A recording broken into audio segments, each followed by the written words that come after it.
de guerra.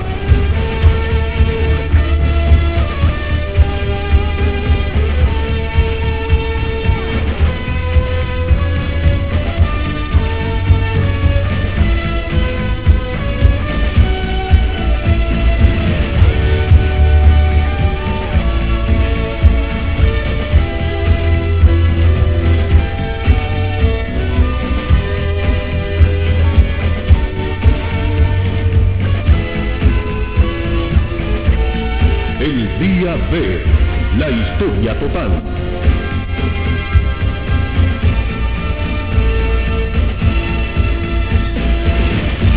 El avance final.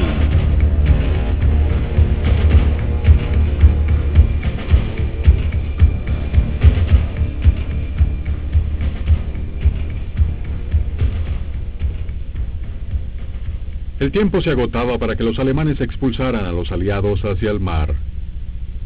Cada día, británicos, canadienses y estadounidenses fortalecían más sus posiciones en la costa francesa con la llegada de miles de hombres y toneladas de equipo. Pero a pesar de la escasez de combustible y municiones y de constantes ataques de bombarderos enemigos, los soldados alemanes de Normandía no cedían terreno.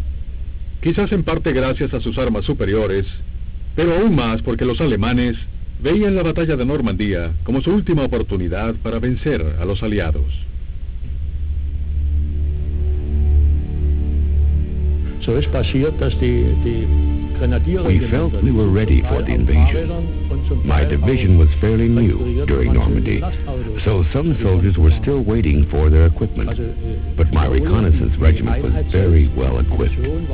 This made us confident that we could defeat the Allies. Also, morale was very high. Motorisiert und auch bewaffnet. We felt really good prepared because we were old hands in the business, and we thought that the Allied troops coming over would be not as old hands as we had been. Los experimentados soldados alemanes utilizaron el terreno en Normandía como una de sus armas. La trama de pequeños sembradíos separados por cercas de arbustos casi impenetrables, conocidas localmente como bocage, ofrecían al ejército alemán una cantidad ilimitada de posiciones defensivas y hacía casi imposible el avance aliado.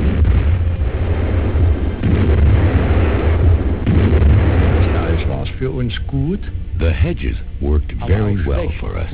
We could hide behind them and fire from protected positions, which made it difficult for their infantry, and it stopped their tanks too.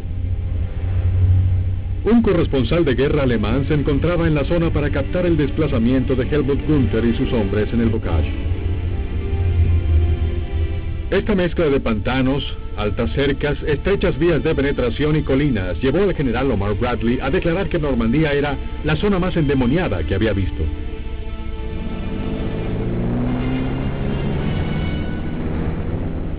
We hit these hedgerows, and a hedgerow is some of them as high as that ceiling right there, and maybe 6 to 7 feet thick.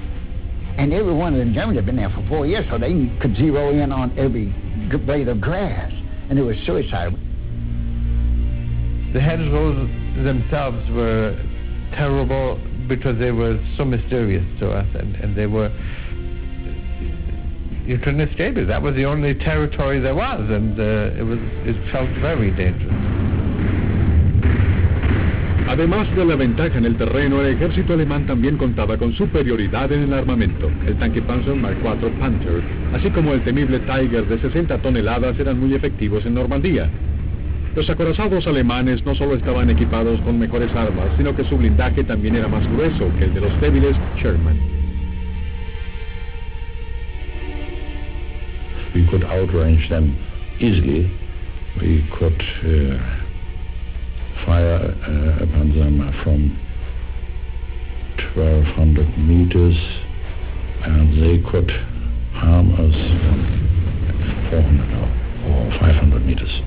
So we had a very big gap between our safe distance and their safe distance.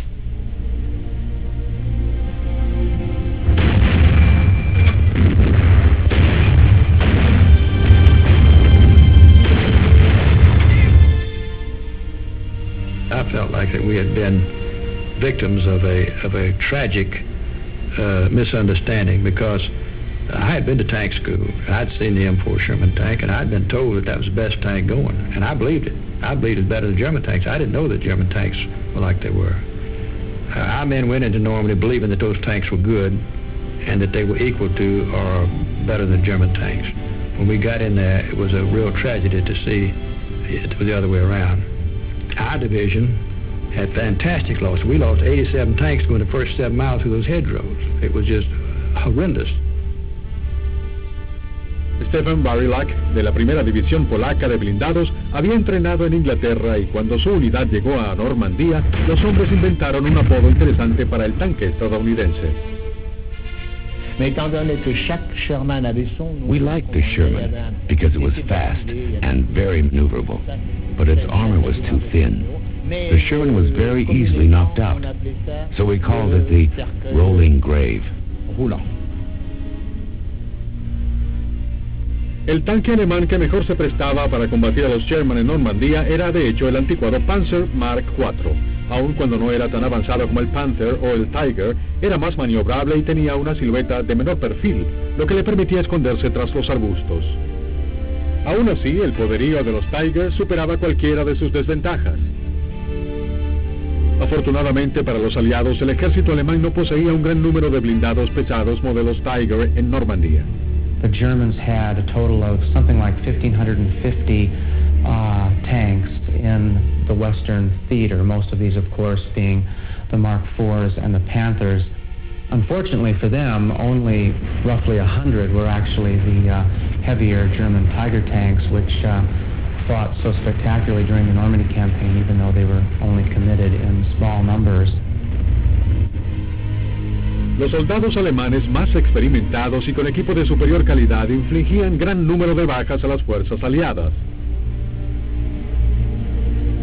A menudo eran necesarios 4 o 5 tanques Sherman para vencer a un solo Panther. Parecía que la única forma de vencer a los alemanes en Normandía sería con superioridad numérica. Por ello, los aliados debían asegurar la llegada de suficientes hombres y equipos desde Inglaterra. El eje de esta vital cadena de suministros era una proeza de ingeniería diseñada específicamente para la invasión aliada. El puerto Mulberry. Was a floating concrete port system which was to be prefabricated in Britain and towed across the channel and linked together off the beaches so that there would be floating piers big enough for merchant ships, freighters, to unload at into trucks which could then drive ashore. That Mulberry Harbor must have been, I can't guess now, but it was very long, maybe as much as a mile long, with all these ships sunk outside to make the breakwater. It was just unbelievable, the size of that thing. And it was so nice to land that way instead of having to go off on the beach. El puerto Mulberry fue todo un éxito. Los suministros llegaban cruzando el canal y el área de almacenamiento de los aliados rápidamente se vio repleta de camiones y tanques. Pero el 19 de junio la situación se deterioró repentinamente. Una fuerte tormenta azotó el Canal de la Mancha. Algunos buques de carga se vieron obligados a dar marcha atrás y muchos otros se hundieron. De hecho, la gran tormenta de junio hundió más naves que los alemanes durante toda la batalla de Normandía. El vendaval de 3 días causó graves daños al puerto británico Mulberry y casi hizo naufragar al puente flotante estadounidense. The funny thing was that although the British regarded this as a disaster, the Americans, with their tremendous capacity for improvisation, simply ignored the loss of their Mulberry and went on landing supplies straight onto the beaches, just as they'd done on June the 6th. And the Americans landed everything their armies needed straight onto the beach from June the 6th, really right through to the Battle of the Bulge. Incluso con el suministro aliado severamente restringido, el ejército alemán no fue capaz de reunir un contraataque lo suficientemente grande para expulsar al enemigo de nuevo hacia el mar. La principal razón de este fracaso era la increíble superioridad aérea de la que disfrutaban los aliados.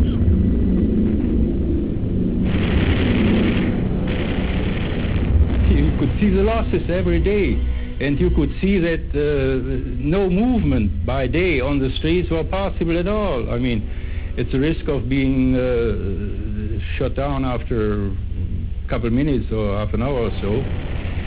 And that made any bigger tactical movements impossible. And I mean, every soldier in Normandy could see that from morning to evening, and only during the night could you do some crawling around.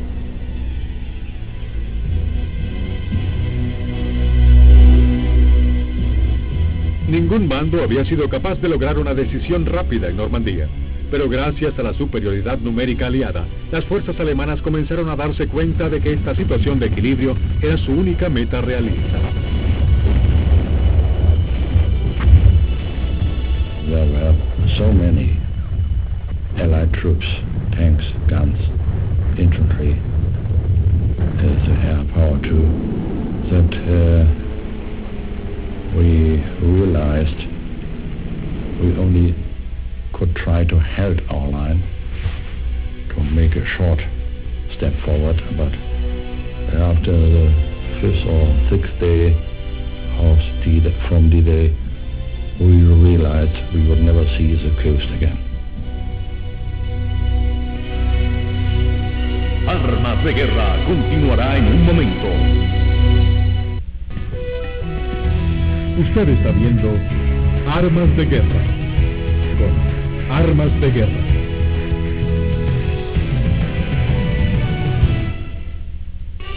Armas de Guerra.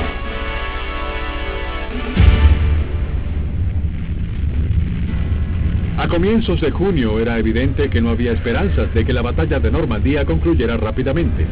La escalada de ambos ejércitos tras las respectivas líneas solo apuntaba a una batalla de desgaste al estilo de las libradas en la Primera Guerra Mundial. Los norteamericanos hicieron cierto progreso en el flanco occidental. Habían cortado la península de Cotentin y lograron capturar el puerto de Cherbourg desde el interior, al rendirse el teniente general von Schleven el 26 de junio.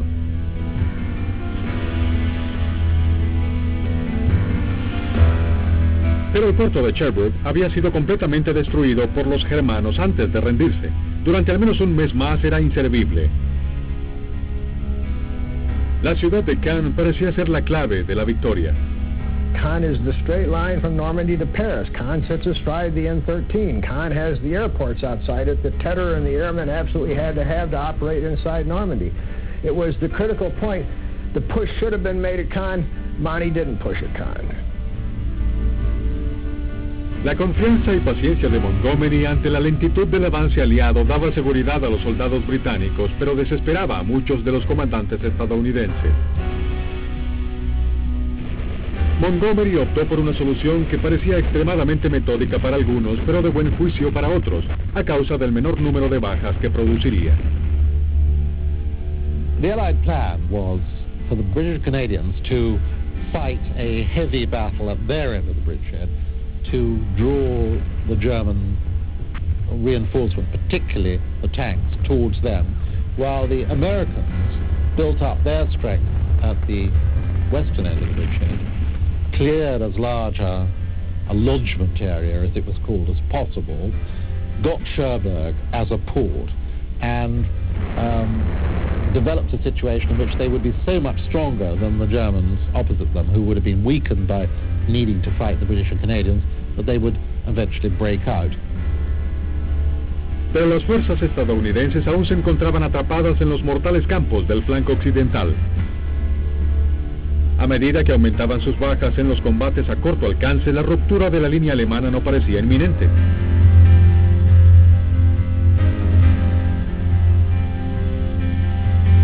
Mientras tanto, las fuerzas británicas y canadienses continuaban su asalto sobre Caen, lo suficientemente cerca de las playas de desembarco originales para ser apoyados por fuego de artillería.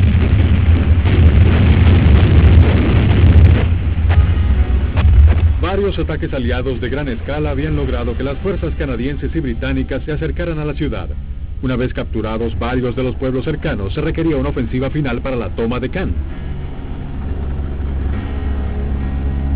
Para asegurar la victoria, se ordenó un bombardeo devastador y controversial sobre la ciudad antes del asalto terrestre durante la noche del 7 de julio.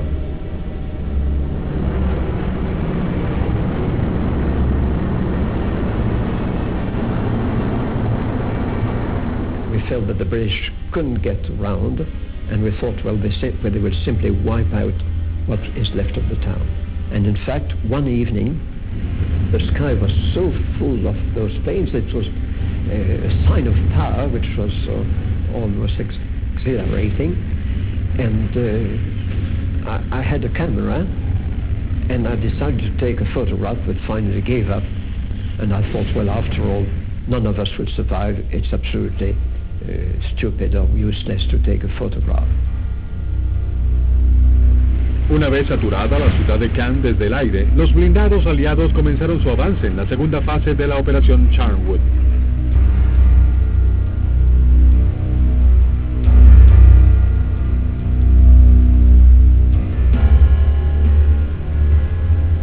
The hole was there, and with that, everything moved. And when I say everything, the whole division moved. Our brigade moved, the brigade on our right moved, the British moved, the division on our left moved, and the next morning we started off sort of sunup, and we were into Caen. I was in the center of Caen with the Stormont, Dundas, and Glengarry by high noon. Pero el bombardeo previo había sido tan devastador que la ciudad se encontraba en ruinas y el desplazamiento era difícil. De hecho, la ciudad no pudo ser reducida durante semanas, pues el bombardeo virtualmente había creado una fortaleza de ruinas para los alemanes. We learned afterwards there was many civilians that were killed, and not as many Germans as they'd hoped. The Germans, I believe, had retreated a little bit back with the bombing, and as the bombing stopped, they come in and used the ruins as cover, which again held the Canadians up when they attacked. La ciudad fue destruida de tal forma que incluso los habitantes tenían problemas para desplazarse. I rushed to my home and could hardly find my way because a church had been bombed flat. The spire used to be a landmark, and I was almost lost because it wasn't there anymore. And it looked more like the surface of the moon than the area near Caen. Finalmente, a más de un mes del día D, la mayor parte de la ciudad había sido reducida. No había esperanza de una ruptura a gran escala. Pero había ocurrido a costa de una gran pérdida de vidas civiles, por lo que muchos se preguntaban si la toma de Caen había valido la pena. God knows how many people were in that rubble. And you'd see the French civilians coming out, women and men and children, with a little cross, and they'd walk way up on the pile, and they'd put a little cross on the pile of dirt and so on, knowing that their mother or father or somebody is in that pile of dirt. A poor man got trapped in his cellar and was never saved. He died of suffocation, and he kept a diary, and, well, probably very short, but the last sentence he wrote was, I know that I'm dying, and it's a terrible feeling to think that I shall never see the liberation I have been hoping for such a long time, but since I know that because of my death, other people will be liberated, long live France, long live the Allies. Armas de Guerra continuará en un momento. Armas de Guerra.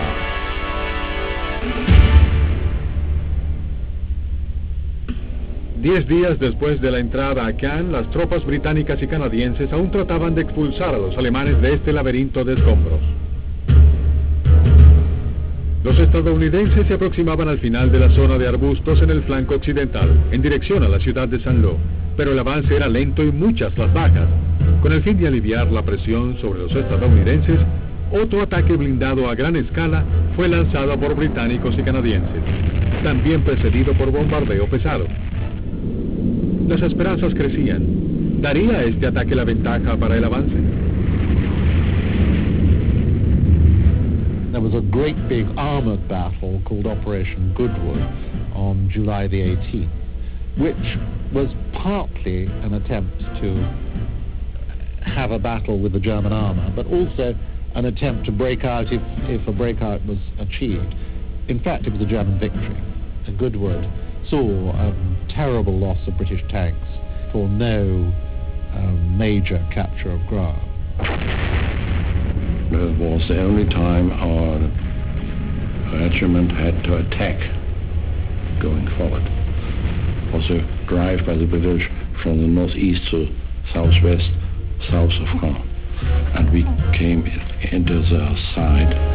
We pushed them back about 5 to 6 kilometers.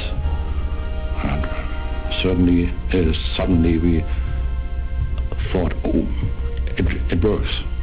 We may do it. Then came the fighter bombers, and we were trapped. Then it became dark, and we all mixed up.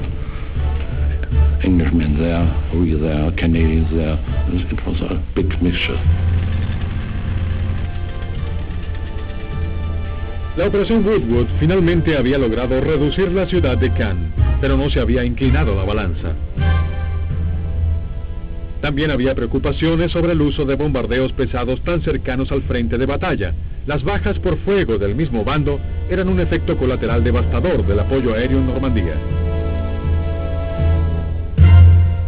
A member of the 51st Highland Division was attached to the Canadian Army, and they came walking up right directly behind our tanks, and you could see them. They're going up to the front to fight, and there are tears in all their eyes because they probably lost half their buddies. It just makes you feel so bad to see people in that condition and still have to go fight.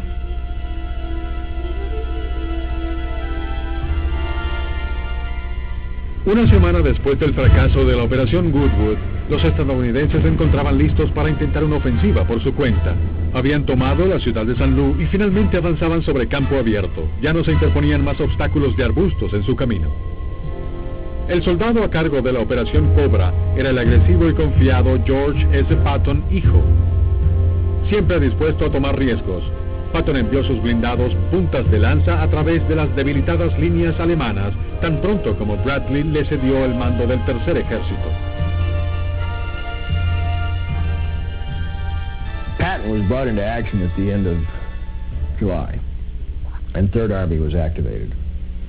And it was an ideal situation for Patton. He had an open field in front of him. At one point, Third Army was attacking in all four compass directions at once, with Troy Middleton's corps headed for Brittany and Brest, other corps going towards Falaise, towards Paris, and then straight east towards the German border.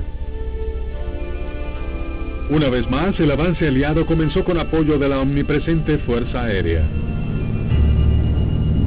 The first flight came and started at 10:30 in the morning, and they came with 900 B-26 bombers. That's a medium bomber. They're flying about 11,000 feet. And these planes could carry 2 or 3 tons of bombs each. Then came in 1,700 B-17s, and that was awesome. I mean, you could just look back and look at the rear, and it's like a big gray snake in the cloud just coming for miles. Just far back you see were planes. And it went on, that attack went on for 3 solid hours. We realized that once the breakthrough started, the armor was going to move, we hoped, very rapidly. And the infantry would not be able to keep up with them. And therefore, the flanks of the armored division were going to be exposed for maybe 3 or 4 hours. And until the infantry could get up and seal off these flanks and consolidate them, they assigned the Air Force a mission to create a bomb line. And any time the Germans tried to cross that bomb line, to attack them. Los soldados aliados tenían ahora más experiencia en su oficio y combinaban la superioridad aérea, la artillería, los blindados y la infantería con increíble eficiencia durante la Operación Cobra.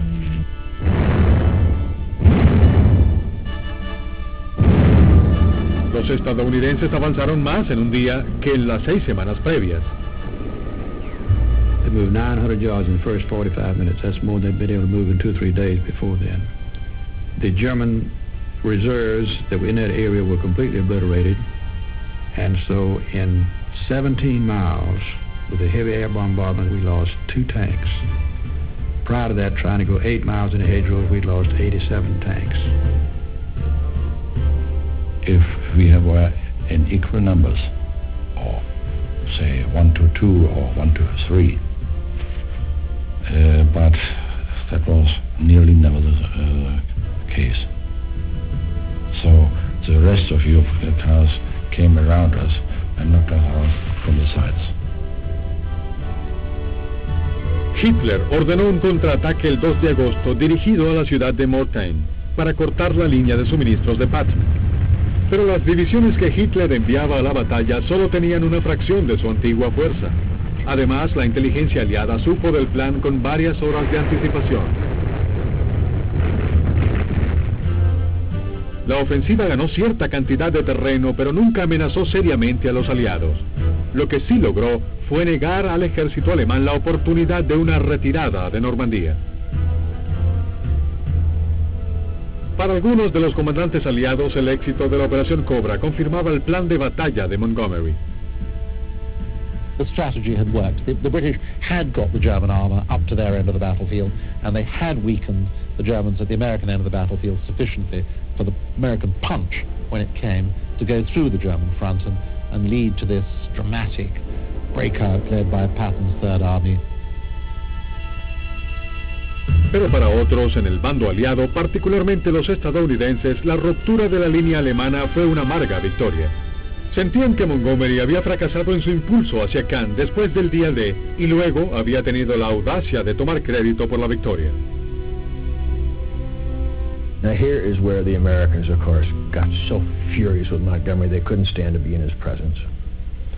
He had promised Cannes on D-Day and he didn't get it. Then he promised Cannes an Operation Goodwood early in July, and he didn't get it. Eventually the breakout came, of course, with Bradley on the right flank at Saint-Lô in Operation Cobra. And then Monty had the gall to say, that was always my plan. I had always intended to hold on the left at Cannes and break out with the Americans on the right through Saint-Lô. And you guys just didn't understand my plan because you're not military professionals like I am. Monty's concern was to hold down casualties, which is admirable. On the other hand, from the American point of view, the way you hold down casualties is to win the war quickly. You don't hold down casualties by sitting in a defensive position and letting the enemy attack you. You win by bold strokes. And you win quickly, and that way you keep the casualties down. I think Monty is very much at fault for his caution, that he could have had Cannes on day 2 or 3, that the direct road to Paris then would have been open, and the Germans would have had to retreat out of Normandy, and that whole terrible, bloody hedgerow fighting wouldn't have had to happen at all. Armas de Guerra continuará en un momento. Usted está viendo Armas de Guerra.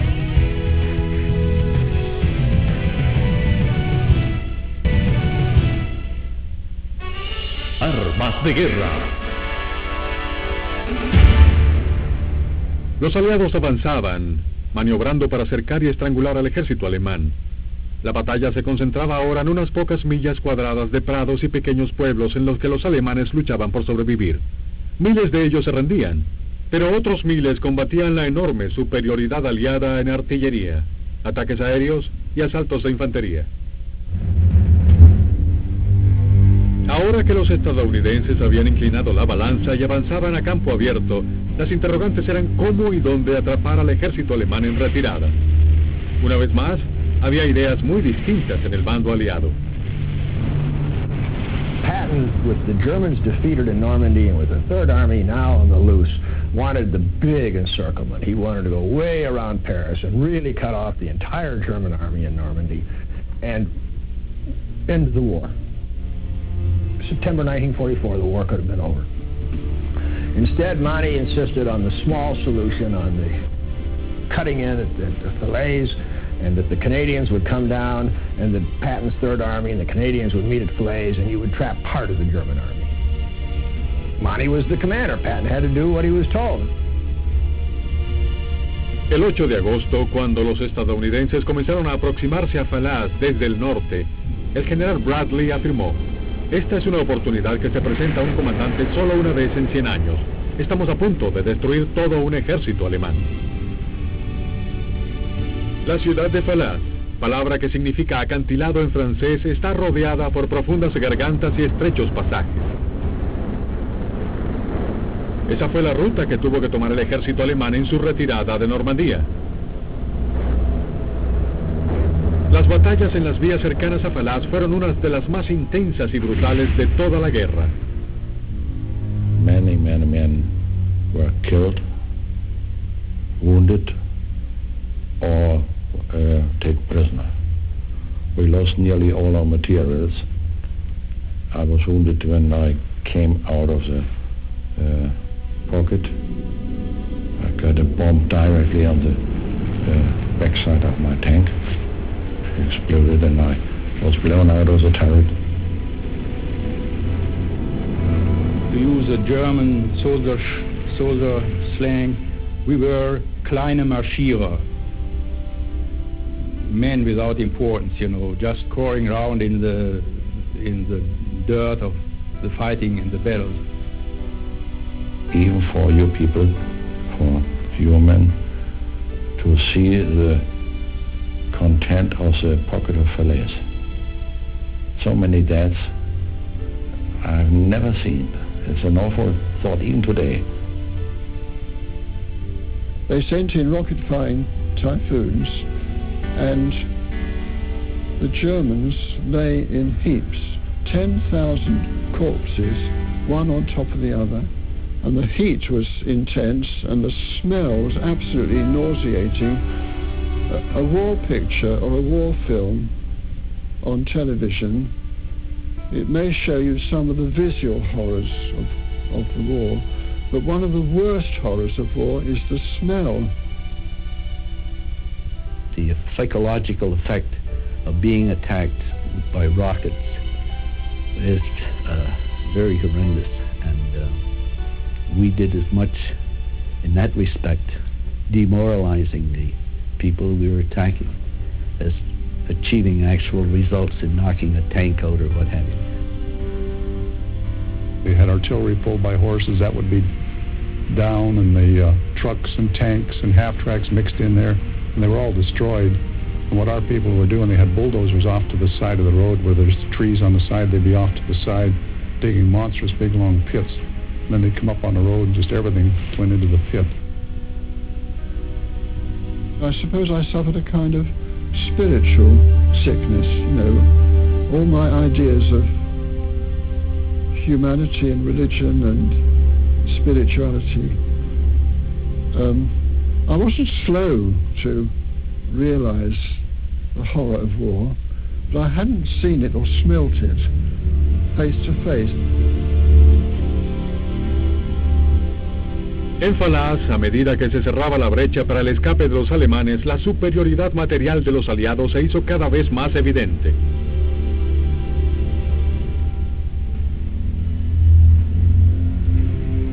You didn't have to be a military genius, you just had to be a normal, average man, and you would know when they started here landing, then they would amass material in such a number that they felt definitely sure to be able to make it. I mean, nobody expected anything else.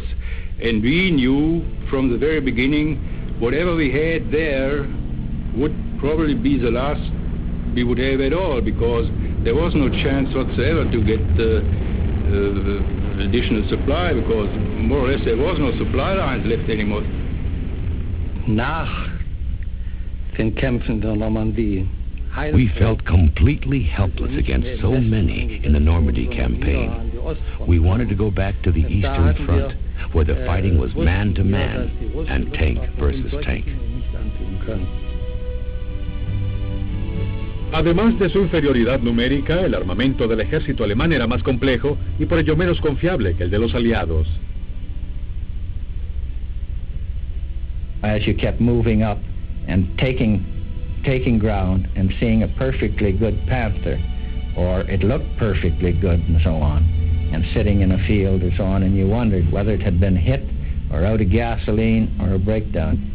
That's one thing about the old Sherman, that if you hadn't blown it completely apart, it was a well-made tank, and if tracks or sprockets or things of that were off, or even engines were out and so on, and you could hook on with the tank recovery, you got that thing back and going again in reasonable shape. We got only 2 tanks during Howe's invasion until the pocket of Falaise, only 2 as a supply, and we lost about 110 in the 6 weeks. Para la Luftwaffe, la superioridad numérica aliada se veía agravada por la falta de pilotos alemanes. The Luftwaffe never ran out of planes. They were able to get spare aircraft up to the front, but they did run out of pilots. And this was the critical weakness of the Luftwaffe. They never created a pilot training program able to gear up the number of pilots that they would need to carry on this kind of two-front war they got themselves into. Las fuerzas polacas desempeñaron un papel protagónico en la batalla de Falaise. Habían llegado a Normandía semanas después del día D y estaban ansiosas de vengar sus derrotas ante el ejército alemán en 1939 y 1940. It was the Poles who, insofar as anyone did nearly close the Falaise pocket, it was the Poles. They got right into the bottleneck and they just sat there. And in order to get out, the Germans had to fight their way past the Poles. A terrible loss to the Poles, they who fought the most gallant fight. The German soldiers we were facing in Falaise were very scared of us. They were afraid we would take revenge for the terrible things they had done to the Polish people. One German officer said they would never surrender to the Poles. They were much too scared to be taken prisoner by us.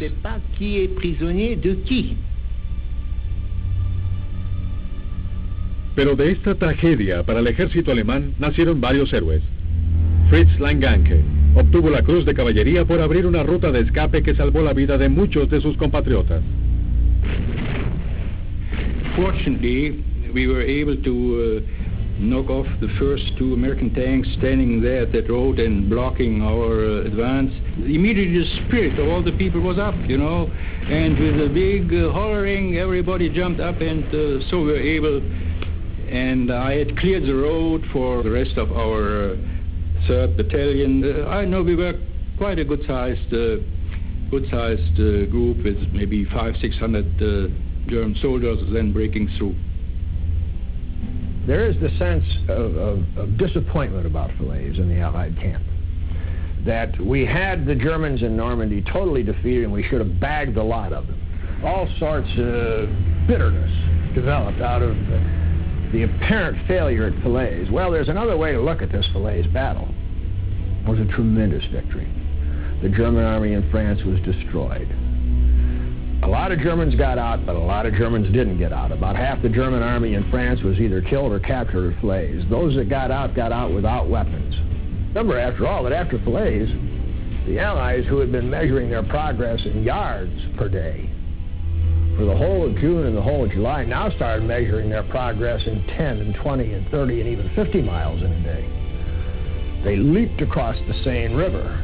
They leaped across the Somme River. They went across these World War I battlefields that men had died in their tens of thousands to capture a square mile of ground. They went past this in a matter of hours and got up to the German border well before the end of September. This was a great victory that was won at Falaise.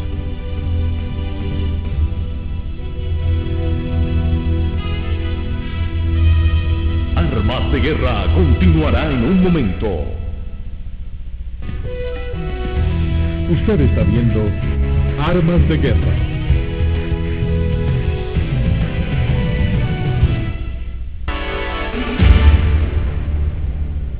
This is what Ernie Pyle wrote on June 12, 1944.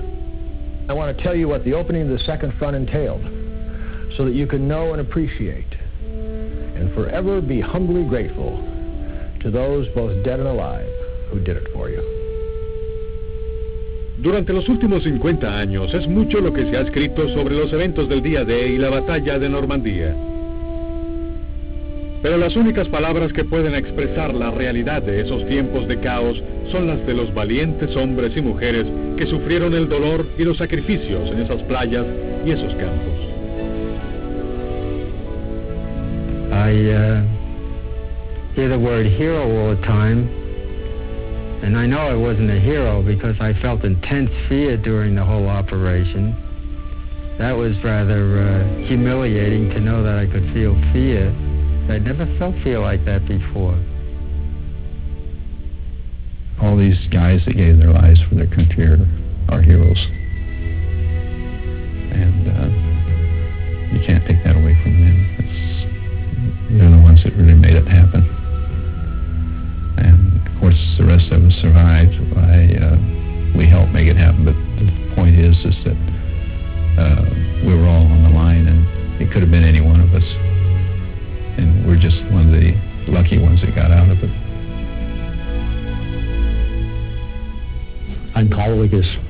It's very sad. I've gone back, and while I stand in the German cemetery in Normandy, I look at their graves, and I read their names.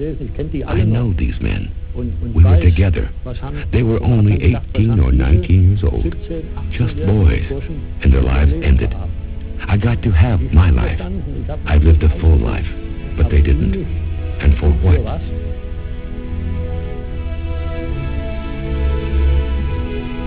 And I remember each of them: Private John Supko, PFC Nick Nikelski, Corporal Tom Wolford, Sergeant Julius Hauk, and Lieutenant Freeling Colt are all buried there, and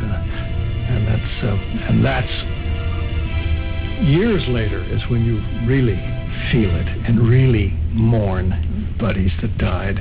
And Johnny Supko was a little guy and one of the youngest guys in the company, and that's to stand at his grave in Normandy and know that I've lived a full life and had children and grandchildren, and he'll always be a boy who died there. It gets you, really punches you one. It's a terrible situation, war. It's the most personal, impersonal experience you can ever have. You can be walking across a field, shells come down, everybody hits the ground. You try to claw yourself into the ground, the scream of shells exploding all around you, the stench of cordite. When it's over, you look around, you all right, mate? You all right? Yeah, I'm all right, yeah. Are you all right, mate? You all right? Hey? Young fella, a mate of yours, his sense of humour, maybe his wife photographs, his mum and dad photographs, maybe his kid, his girlfriend. And in that split second of that blinding explosion, all he is now is a face and a memory from the past. And a name.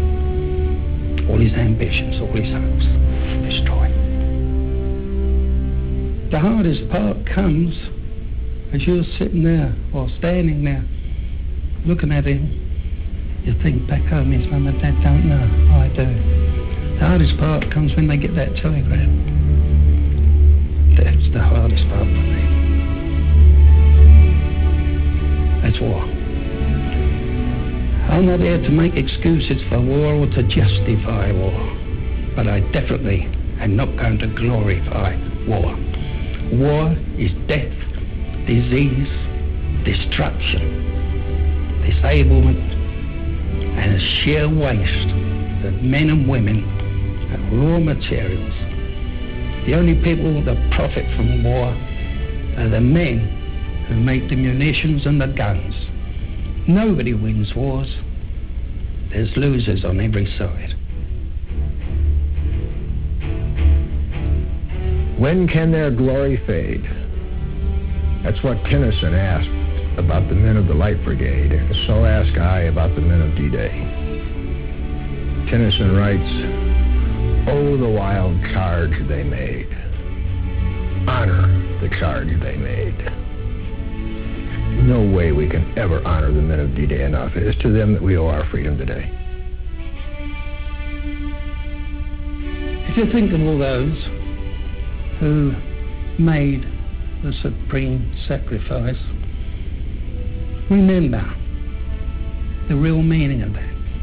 They gave away all of their tomorrows for your today. That is the real meaning of the supreme sacrifice made by those people.